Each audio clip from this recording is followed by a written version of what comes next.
Good morning, everybody. This morning I'd like to discuss with you on some things I've found out when it comes to valuing property with newly constructed buildings on them. So if you can clearly remember, between 2014 to 2018, Papua New Guinea has enjoyed a period of building boom. That was about the time when the LNG project was at its construction phase.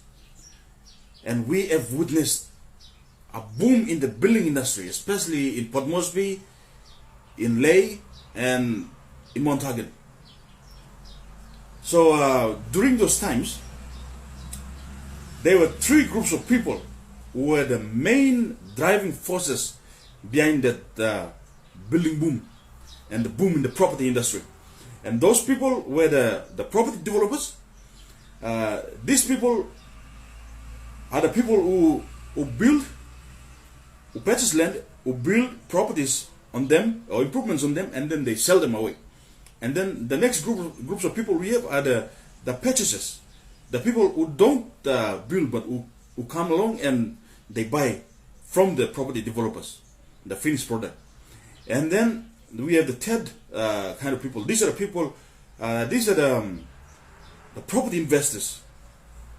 These are the people who purchase land and then they build on them and then they keep it as part of their asset in their property portfolios. So during this time, the people who have made the best out of it were the property developers. The people who buy land and then they build improvements, buildings on them, and then they sell them away, the property developers.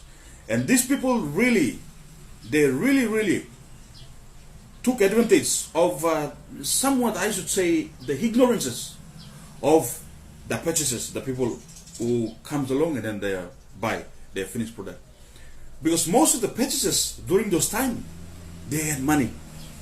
They had money, so most of them, they ignored to engage professionals, professional building engineers, professional valuers, practicing valuers, property valuers, to actually go into the completed buildings that have been built by the property developers to sell, and then to inspect them, and then to give them a professional opinion on the worth of the improvement.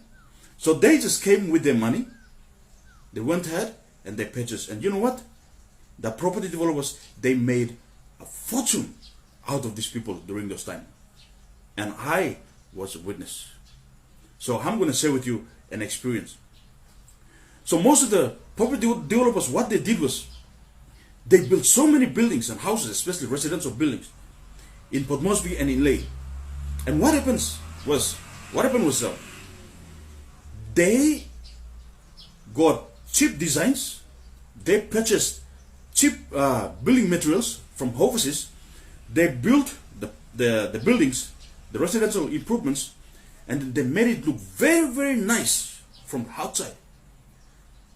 It looks very luxurious, very appealing to the purchaser. But the economic lifespan of the building will not last. So the purchasers, they came along, they saw the outward appearance of the completed structure and all, how much they went and they buy. Most of these purchasers, now they're facing problems in maintenance, building maintenance. They bought the properties did not last long. Like on average, a property that is, newly constructed property that is, well taken care of, the major maintenance will come maybe after 10 to 15 years. But suppose you start experiencing or making maintenance on the property you purchase him, newly constructed property, and you start making maintenance right after 1 or 2 years, you made a very bad decision. So one of my clients came to Lae back around in 2015 or 16, yeah, and he engaged me to value a property that was on auction. So most of those properties were on auction. The property looked very appealing, very nice, very luxurious. We had a chance, the landlord gave us an opportunity to actually go into the building and we inspected the building. After inspection, I did an assessment, and I told my client, if you were to bid, you start off with 3 million kina, and the furthest you can go is 4 million kina. Don't go beyond that. And you know what? The landlord or the property developer wanted 12 million kina for that property. The auction went on. People bid. Nobody went to 12 million kina. The person who bought the property was 7 million kina. And my client I told my client, don't buy that property. And you know what? Right after 2 years into purchasing, all the tiles came off, fell down. The landlord, the new landlord, faced a nightmare. A nightmare. So he lost business. He made a very wrong decision in purchasing the property because I'm going to engage in all professionals, professional valuers and professional building engineers to inspect first and then give them the professional opinions.